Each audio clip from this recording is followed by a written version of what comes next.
ئێمەی سەیەکەمەکان لە ساڵانی 2017 بۆ 2018 تا ساڵانی 2022 بۆ 23 زیاتر لە 7 ساڵە چاوەڕوانی دامەزراندنین لە نێو زانکۆ و پەیمانگاکانی هەرێمی کوردستان.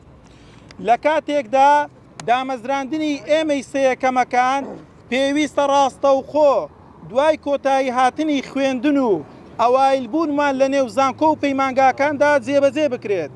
بەڵام بەداخەوە دوای ئەنجامدانی زیاتر لە 35 خۆپیشاندان بۆ بەردەم ئەنجومەنی وەزیران تا ئێستا دامەزراندنی ئێمەی سەیەکەمەکان نەچۆتە بواری جێبەجێکردن.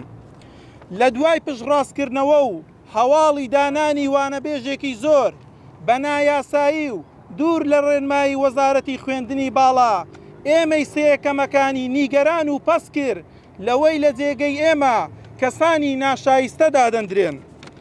ئەوەش متمانە و پێگەی زانست و زانکۆ و پەیمانگاکان دەخاتە ژێر پرسیارەوە و بۆ ئێمەی سەیەکەمەکان مای قوبوڵکردن نییە. وەچیتر بۆشایی نێو زانکۆ و پەیمانگاکان بە کەسانی ناشایستە پڕ نەکرێتەوە، بەڵکو بەپێی ڕێنمایی و یاسا بۆشایی یاسایی نێو زانکۆ و پەیمانگاکان بە ئێمەی سەیەکەمەکان پڕ بکرێتەوە و دابمەزرێت.